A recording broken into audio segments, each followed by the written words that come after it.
Doctor గారు, ఈరోజు మే 1వ తారీఖు కార్మికుల దినోత్సవం కదా. ఈ మేడే యొక్క ప్రాధాన్యత గురించి వివరించండి. మేడే అనగానే ప్రపంచ కార్మికులారా ఏకం కండి అని నినాదం గుర్తుకొస్తుంది. ప్రపంచ కార్మికులారా ఏకం కండి అనేది అదంటే మామూలుగా అంతే. ఏంటి ఏకం కండి అంటే ఏంటి, ఏం చేస్తారు ఏకమైతేను అనుకునే వాళ్ళు కొన్ని ఉంటారు. కానీ అదే స్లోగన్. కానీ ఈ మేడే వెనకాతల ఎంత ఉందనుకున్నాం అసలు, ఇంత అంత కాదు. అందుకని నాస్తి కేంద్రం ఏం చెప్పింది, శ్రమకు గౌరవం ఉండాలి, మనిషి దోపిడికి గురి కాకూడదు, హక్కులు పోరాటాన్ని వస్తాయని చాటి చెప్పిన మేడే అంటే మేడే శుభాకాంక్షలు చెప్పిన నాస్తి కేంద్రం. శ్రమకు గౌరవం ఉండాలి, శ్రమ చేసిన గౌరవం ఉండాలి, మనిషి దోపిడికి గురి కాకూడదు, హక్కులు పోరాడితేనే వస్తాయి అని చాటి చెప్పిన మేడే. దీని అంచేత నాస్తి కేంద్రం ఇంత ఇదిగా చెప్పినది ఎందుకు చెప్పింది, దీని బ్యాక్గ్రౌండ్ ఏంటి, ఈ విషయాన్ని మనం తెలుసుకున్నాం. ఈ మేడే అనేది ప్రపంచ కార్మికుల హక్కుల కోసం ప్రారంభమైన మహత్తరమైన ఉద్యమ దినం. మేడే జరుపుకోవడం అనేది మే 1ని మేడేగా జరుపుకోవడం అనేది ప్రపంచంలో ఉన్న కార్మికుల హక్కుల కోసం ఆ రోజుల్లో ముఖ్యంగా మా పోరాటం ప్రారంభమైన రోజులు మొట్టమొదటి. ఇది ఎప్పటిది మొదలైనంటే ఇది 1886లో మొదలైంది. 1886లో మేడే అనేది మొదలైంది. 1886లో అసలు ఎందుకు ఇలా జరిగింది, అసలు ఏంటి తెలుసుకోవాలంటే, హే మార్కెట్ ఎఫైర్ని అది చికాగోలో ఒక పెద్ద ఆందోళన జరిగిందమ్మా. ఆ ఎఫ్ఐఆర్ ఏంటంటే, హే మార్కెట్ ఎఫ్ఐఆర్ ఏంటంటే, ఆ రోజుల్లో కార్మికుల చేత ఏకధాటిగా 12 గంటలు, 14 గంటలు, 16 గంటలు పనిచేయించేవాడు. జీతాలు మాత్రం కొద్దిగా ఇచ్చేవాడు. అంటే ఎక్స్ప్లాయిటేషన్. 12 గంటలు తక్కువ పని మాత్రం లేదు, 16 గంటలు కూడా చేయించేవాడు. పని చేయించడే ఇంకా వెట్టి చాకిరీ అనేది అనమాట. వాళ్ళు పడే శ్రమకి ఏ విధంగా కూడా వాళ్ళకి లేదు. అలాగా వాళ్ళ పని చేయించుకోవడం, ఎంతగా చేయించడం, వీళ్ళందరూ దోచుకోవడం మాట, దోపిడీ విధానం మాట. ఒక క్యాపిటలిస్ట్ సొసైటీ ఎక్కడ చికాగో, అక్కడ మొత్తం ప్రపంచం అంతా అలా ఉంది, అమెరికాలో కూడా అప్పుడు అలా ఉండేది. కార్మికుల్ని దోచుకోవడం, వాళ్ళ శ్రమని దోచుకోవడం. కార్మికులు ఏదో వాళ్ళ దేంట్లో దోచుకోవడం, శ్రమని దోచుకుని వాళ్ళు మాత్రం పొట్టలను నింపుకునేవాళ్ళు. దాంతో ఇలా కాదు, కార్మికులకు అలా 8 గంటలు మాత్రమే పనిచేసేట్లుగా ఉండాలి. 12 గంటలు 16 గంటలు మేము పని చేయం, మేము 8 గంటలే పని చేస్తాం అని చెప్పేసి 1886 మే 4న చికాగోలో హే మార్కెట్ అనే చోట ఒక పెద్ద సభ ఏర్పాటు చేశారు. అందరూ కలిసి డిమాండ్ కోసం సభ ఏర్పాటు చేశారు అక్కడ చికాగోలో. చేసి జనం బాగా ఎక్కువ వచ్చారు. అయితే ప్రభుత్వాలు ఎప్పుడు కూడా పోలీసులు ప్రభుత్వం తప్పి ఉంటారు కదా, వాళ్ళు వచ్చి ఎంతమంది కార్మికులతో చేసి మాట్లాడుతుంటే వాళ్ళు చెల్లాచెదరు చేయాలని పోలీసులు అనుకున్నారు. అంటే వాళ్ళు ఆ మిల్లు యజమానులు, ఫ్యాక్టరీ యజమానులు వాళ్ళందరి తరపున ఉన్నారు ఈ పోలీసులు. వీళ్ళంతా ప్రభుత్వాల తరపున ఉన్నాయి, అప్పుడాక అలాగే ఉంటాయి ప్రభుత్వం ఉంటే. అలాగే వాళ్ళు పోయి చెప్పి చదువుగట్టకు వస్తే పోలీసులు ఎవడో ఉండలేక ఒకడు బాంబు వేశాడు పోలీసుల మీద. ఆ జనం నుంచి అక్కడ వేల మంది ఉన్నారు, వేల మంది గుమ్ముకుడారు. ఎందుకని, కార్మికుల యొక్క హక్కుల్ని కావాలి మాకని. అది ఎక్కడ, హే మార్కెట్ అంతట బాంబు వేసాడు కల్లా 8 మంది పోలీసులు చచ్చిపోయారు. పోలీసులు చనిపోయారు. ఎందుకు పోలీసుల మీద అనేక మంది గాయపడ్డారు. పోలీసులు మామూలు కార్మికులు కూడా గాయపడ్డారు. ఆటగా మరి పోలీసులు దాడి చేసి ఊరుకుంటారండి. పటాపట పట్టుకుంటే వీళ్ళు కాల్పులు చేశారు పోలీసులు కూడా. పోలీసులు కూర్చొని బతుకున్నా ఉంటారు కదా, సత్యమైన ఎనిమిది చచ్చిపోయారు.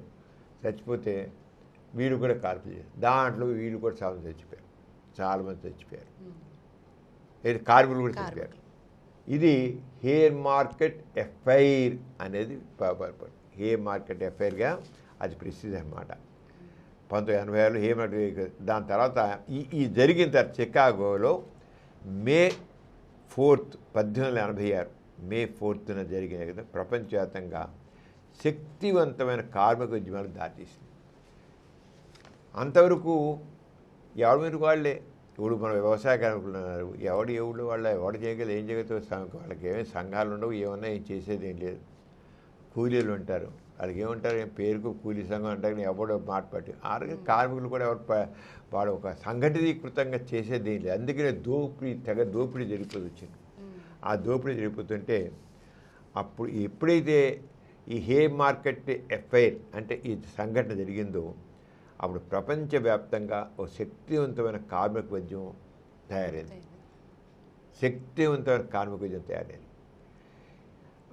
8 గంటలే కార్మికులకు పని చేయడం ఉండాలి. 8 గంటలే, 8 గంటల పని ఉంది అంతే. అప్పటి నుంచి వచ్చానమ్మా 8 గంటలు అనేది. 1886 మే 4 తర్వాత జరిగినటువంటి ఇన్సిడెంట్. అక్కడి నుంచి నెక్స్ట్ ఇయర్ నుంచి ప్రతి మే 1కి ఇంకా మే 1ని పెట్టుకున్నారు. మే 4 కాకుండా మే 1ని మే డే కింద చేస్తున్నారు. దీనివల్ల వచ్చిన మొత్తం ఈ మే డే వల్ల ఈ హేర్ మార్కెట్ ఎఫ్ఐఆర్ వల్ల ఈ ప్రపంచవ్యాప్తంగా వచ్చిన శక్తివంత కార్మిక ఉద్యమాల వల్ల జరిగి వచ్చింది ఏంటంటే, వచ్చే ముఖ్యమైన మార్పు ఏంటంటే 10 గంటల పరిమితి 8 గంటల పనిదినం అయిపోయింది. మేడేకి ముందు 12 గంటలు 16 గంటలు పని చేయించేవాళ్ళు. 16 గంటలు ఊహించు, అంటే డబల్ అంత చేయించేవారు. మేడే తర్వాత అంటే 1886 తర్వాత ఈ హేర్ మార్కెట్ ఎఫ్ఐఆర్ తర్వాత 8 గంటల పని, 8 గంటల విశ్రాంతి, 8 గంటలు వ్యక్తిగత జీవితం అనే నిబంధన వచ్చింది. అన్ని 8, 8, 8, 3, 16, 8, 16, 24. 8 గంటలు పని, 8 గంటలు విశ్రాంతి, 8 గంటలు వ్యక్తిగత జీవితం అనే నిబంధన వచ్చింది. ఇది కార్మికుల జీవితాన్ని సమతుల్యంగా మార్చింది. న్యాయమైన వేతనాలు ఇవ్వాలి అనేది ఫెయిర్ వేజెస్. వాళ్ళ శ్రమకు తగ్గ వేతనం ఇవ్వాలి. కార్మికులు తమ శ్రమకు తగిన వేతనం కోసం పోరాడారు. కనీస వేతన చట్టాలు ఏర్పడ్డాయి. అంతవరకు కనీస వేతనం అనేది లేదు. కనీస వేతనం ఇంత ఉండాలి అని వచ్చాయి. దాంతో దోపిడీ తగ్గి జీవన ప్రమాణం మెరుగైంది. లేకపోతే దోచుకోవడం ఇక మనిషి తెగ చేయించడం అలా కాకుండా శ్రమకు తగ్గ ఇవాడు ఎలా పనిచేసి పని బట్టి ఇవ్వాలి అని. ఇంకా కార్మిక హక్కులు వచ్చాక లేబర్ రైట్స్ యూనియన్లు, ట్రేడ్ యూనియన్స్ ఏర్పడ్డాయి. ప్రతి చోట ట్రేడ్ యూనియన్స్. అది ఎక్కడ పనిచేసి అక్కడ ట్రేడ్ యూనియన్లు. ఆ ట్రేడ్ యూనియన్లకి ఒక రకమైన గుర్తింపు కూడా ఇచ్చారు, అధికారిక గుర్తింపు. అధికారిక అంటే ఊరికి ముఠాగా ఏర్పడడం కాదు, వాళ్ళ మాట వినాలి, కార్మికుల మాట వినాలి. అఫీషియల్గా రికగ్నిషన్ అన్నమాట. అఫీషియల్గా ఒక ఆర్టీసీ బస్సు ఉందనుకో, అక్కడున్న వాళ్ళకు ఒక ఆర్టీసీ కార్మికులు ఉంటే ఆర్టీసీ కార్మికులందరి మాట వాళ్ళ యూనియన్కి అక్కడ వాడికి అఫీషియల్ రికగ్నిషన్. వాళ్ళని పిలుస్తారు, మాట్లాడతారు. వాళ్ళకి ఏదైనా ఒక నిర్ణయం చేసి వాళ్ళతో కొంచెం మాట్లాడారు. అఫీషియల్గా రికగ్నిషన్ ఒక వాళ్ళ ఆ రకంగా అఫీషియల్గా ఇవ్వడం. అంచేత దాంతో లేబర్ రైట్స్ పెట్టారు. యూనియన్లు బలపడ్డాయి. దాంతో ఉద్యోగ భద్రత, సెలవులు, బీమా వంటి హక్కులు వచ్చాయి. కార్మిక బీమా కూడా వచ్చింది, ఆరోగ్య బీమా, ఈ బీమా అవన్నీ కూడా వచ్చాయి. కార్మికులకు గౌరవం పెరిగింది దాంతో. అంటే మేడే వల్ల వచ్చినటువంటి ఫలితం. అందుకే నాసిక ఏం చెప్పింది, శ్రమకు గౌరవం ఉండాలి, మనిషి దోపిడికి గురి కాకూడదు, హక్కులు పోరాడితేనే వస్తాయి అనేది నాసిక అని చెప్పింది. అదేవిధంగా అప్పుడు వాళ్ళు చేసిన దానివల్ల ఎలా వచ్చాయి అంటే ఈ రంగా ఎంత ఇదిగా ఏంటైంది, పని గంటలు వచ్చాయి, తర్వాత న్యాయమైన వేతనాలు వచ్చాయి, హక్కులు రైట్ హక్కులు విలువ వచ్చింది, వాళ్ళకి ఉద్యోగ భద్రత వచ్చింది, సెలవులు, బీమా ఇవన్నీ వచ్చాయి. కార్మికుల గౌరవం పెరిగి బాల కార్మిక తత్వంగా తగ్గింపు. చివరికి బాల కార్మికులు ఉండేవాళ్ళు రోజుల్లో ఎక్కువ, ఇప్పటికీ బాల కార్మికులు ఉన్నారు, చైల్డ్ లేబర్. అంటే ఎంత వచ్చినా ఇంకా జరుగుతున్నా. అందుకని మేడే ప్రాముఖ్యత తగ్గదు. సమాజంలో ప్రపంచంలో అన్నీ చక్కగా అయ్యేంతవరకు మేడే విలువ మేడేదే. ప్రపంచ కార్మికులారా ఏకంగా నేను ఊరికో నినాదం అరిస్తే కాదు, ఇవన్నీ కూడా జరగాలి. అంటే చిన్న పిల్లలు పనికి పెట్టుకోవడం తగ్గింది, విద్యకు ప్రాధాన్యం పెరిగింది, సమాజం మానవతా దిశగా మారింది, మానవత్వంగా అన్నమాట. ఇక సమానత భావం పెరిగింది. దీనివల్ల కూలీ యజమాని మధ్య సంబంధం మారింది. పూర్వకాలం వాడు యజమాని అంతే, నోరు మూసి వినాలని. ఇప్పుడు అలా కాదు, కూలి మాట కూడా విలువ ఉంది. కూలి మాట కూడా విలువ ఉంది.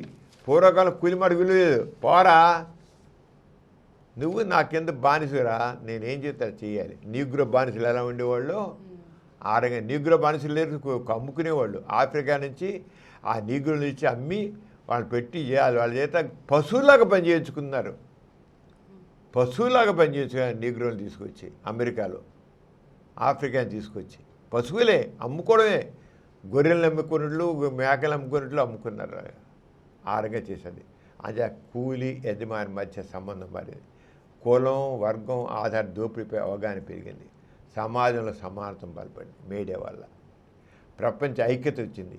ప్రపంచ కార్మికులారా ఏకం కండి అని అన్నంత ప్రపంచ కార్మికులు ఎక్కడైనా సరే, ప్రపంచంలో ఎక్కడైనా సరే స్పందించడం జరిగిందన్నమాట.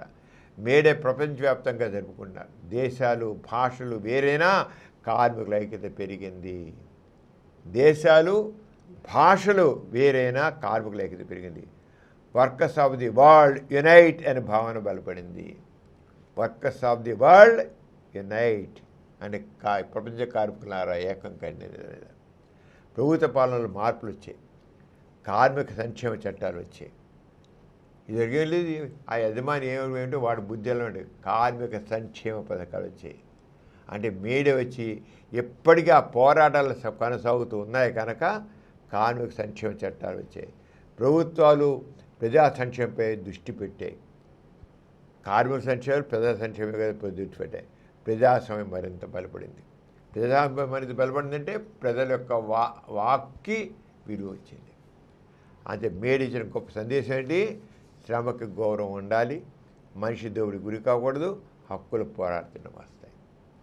అంటే మేడే కేవలం ఒక పండుగ కాదు. మేడే ఏదో కార్మికుల పండగ కాదు, కేవలం ఒక పండగ కాదు. అది సమాజాన్ని చీకటి నుంచి వెలుగులోకి తీసుకొచ్చిన ఉద్యమం. అది సమాజాన్ని చీకటి నుండి వెలుగులోకి తీసుకునే ఉద్యమం. దోపిడీ సమాజం నుంచి హక్కులు ఉన్న సమాజం మళ్ళించింది. దోపిడీ సమాజం నుంచి హక్కులు పొందే సమాజం మారింది. బానిసత్వం నుంచి గౌరవ జీవితం మారింది. బానిసత్వం నుంచి గౌరవ జీవితానికి అది మేడేకు గొప్పతనం. అంచేత మేడే అనేది వెనకాతల ఎంతమంది అందరూ అర్థం చేసుకోవాలి. శ్రమకు విలువ ఇవ్వాలి. శ్రమకు విలువ ఉండాలి తప్పకుండా. దోపిడీ పనికి రాదు. పైగా ఎవరో ఏదో ఇస్తారని కాదు, మన హక్కు మనం సాధించుకోవాలి. అంచేత దాన్ని పోరాడాలి. హక్కుల కోసం పోరాడి అది సాధించాలి అంతే. అంతేగాని ఎవరో ఇస్తారు ఎవరో పొందాం కాదు, మన హక్కులు మనం సాధించుకోవాలి. అది మేడే యొక్క సందేశం. అంచేత ఈ మేడే రోజున ఇవాళ మనం మేడే ఫస్ట్లో ఉన్నాం.